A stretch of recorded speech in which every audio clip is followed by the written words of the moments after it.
University campus में लड़ो, college में लड़ो, सड़क पर लड़ो, गांव में लड़ो, खेत में लड़ो, खलियान में लड़ो। कहाँ है बड़े बड़े संत? कहाँ है वो धीरेन्द्र शास्त्री जी? डायलॉग बाजी कर रहे थे, बंटोगे तो कटोगे। किसने बांटा? कौन बांट रहा है? आप जिनके बारे में दिन भर गीत गाते हो ना, वही बीजेपी बांट रही है। ये भारतीय जनता पार्टी के लोगों से सावधान रहो।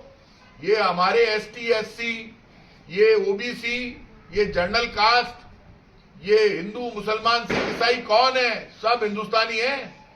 अभी पूरे देश में तैयारी हो रही थी, यूनिवर्सिटी और कॉलेज के लड़के आंदोलन करने वाले थे रोजगार को लेकर। सबको पता था जैन जी जाग गया है, हंगामा होगा, झगड़ा होगा, देश में लड़ेगा। तो जब लड़ाई की बात शुरू होने लगी, तब आप बीच में कूद कर आए और आपने नया काम शुरू कर दिया कि ये तो है ही हमारे चमचे, ये कहां जाएंगे जनरल कास्ट के लोग। आप ही कह रहे थे चलने दो बुलडोजर। हिंदू मुसलमान सिख ईसाई को जब बीजेपी लड़ा रही थी और मुसलमान पर जुल्म हो रहा था, तब आप हंस रहे थे। क्यों? अब क्या हो गया? ये हिंदू मुसलमान सिख ईसाई एक होगा ने, तभी ये बीजेपी की दादागिरी बंद होगी। इसलिए आप सब लोगों से कहूंगा सावधान रहो। अब ये ले आए, अरे यूनिवर्सिटीज में आप क्या बिल लाए हो? ये यूनिवर्सिटी में नौकरी दे रही है, ये नौकरी नहीं दे रहे। एसटी एससी के स्टूडेंट को छात्रवृत्ति नहीं मिल रही, नौकरी नहीं मिल रही, बैकलॉग पूरा नहीं हो रहा। सुप्रीम कोर्ट में कितने एसटी एससी ओबीसी के जज हैं? आप उनको वहां बनाओ, अधिकार दो, बैकलॉग पूरा करो, नौकरी दो। आप ये कहते हैं कि एसटी एससी का बैकलॉग पूरा करेंगे। आपने तो ये कहा नहीं नहीं। अरे भाई, पहले से एट्रोसिटी एक्ट बना हुआ है, संविधान में प्रावधान है, कोई भी किसी का अपमान करेगा तो उसको जेल भेजा जाएगा। लेकिन अब आपने क्या नया काम दे दिया? सब मुद्दों से ध्यान हटाना है। बेरोजगारी बड़ा मुद्दा है, भूख, गरीबी, महंगाई और बेरोजगारी से देश रो रहा है। नौजवान आत्महत्या कर रहा है। कैंपस में बैठकर साथ में चाय पीकर, वहां पर एसटी एससी मुस्लिम हिंदू सब छात्र मिलकर तैयारी कर रहे थे देश की भाजपा सरकार के खिलाफ आंदोलन की। ये आवाज उठने वाली थी। मैं खुद राजस्थान यूनिवर्सिटी का प्रेसिडेंट रहा हूं।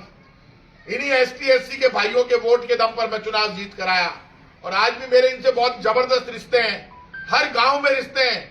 और बीजेपी इस बात को समझ ले, भारतीय जनता पार्टी की सरकार ने यूजीसी से ये कानून बनाया, यूनिवर्सिटी ग्रांट कमीशन की औकात नहीं है ये सब बीजेपी करवा रही है। और अब बीजेपी के चमचों शर्म करो। कई बीजेपी के चमचे बोल रहे हैं कि ये वो दिल्ली वाले योगी जी को मारने के लिए कर रहे हैं, ये सब एक है। ना तो कोई योगी जी भले हैं, ना कोई दिल्ली के बीजेपी के नेता भले हैं, सबने मिलकर ही तो यूनिवर्सिटी ग्रांट कमीशन से बिल लाए। लोगों को मैं देखा, ये बीजेपी के कई नेताओं के लिए कह रहे हैं राजस्थान में, वो नेताजी आ रहे हैं, उनका स्वागत करो। क्या स्वागत करो? चप्पल मारो, जूते मारो। और ये भारतीय जनता पार्टी के मंत्री, राजस्थान के विधायक, मुख्यमंत्री और ये बीजेपी के केंद्र के नेता यदि आए और उनको कोई माला पहनाता है तो ये समझ लेना वो गद्दार है। और जो बीजेपी के गीत गा रहे थे ना, अरे मेरे उसके नीचे लिख रहे हैं, अरे साहब आपको तो भारतीय जनता पार्टी में होना चाहिए था। बीजेपी का एक भी नेता नहीं बोल रहा है। जब भी कांग्रेस की सरकार ने कोई भी गलत फैसला किया, मैंने कांग्रेस की सरकार का विरोध किया। और आज क्या हो गया इनके? ये सब डर गए। जब इन्होंने कहा था राजधानी जयपुर के 2 टुकड़े करेंगे, मैंने राजधानी जयपुर के 2 टुकड़े नहीं होने दिए। बहुत मुद्दों पर जब कांग्रेस ने कोई ऐसी बात कही, मैंने कांग्रेस की सरकार का विरोध किया। अरे वो कहां बिल में घुस गए? कहां है वो गजेंद्र सिंह शेखावत? कहां है वो राज्यवर्धन सिंह? कहां है वो भजनलाल शर्मा? कहां है वो दिया कुमारी जी? कहां है ये राजस्थान के जितने भी बड़े बड़े नेता बनते हैं? ये कह रहे हैं कैंपस में, कॉलेजों में लड़ो। ये तो एसटी एससी और जनरल कास्ट के और माइनॉरिटी के बच्चे समझदार हैं जो लड़ नहीं रहे। बीजेपी तो इंतजारी कर रही थी, जैसे ही हम बिल बनाएंगे सड़कों पर झगड़ा चालू हो जाएगा, स्टूडेंट आग लगा देंगे। बीजेपी आग लगाना चाहती है यूनिवर्सिटी में, कॉलेज में, देश में, गली में, चौराहे में, गांव में। सावधान हो जाओ।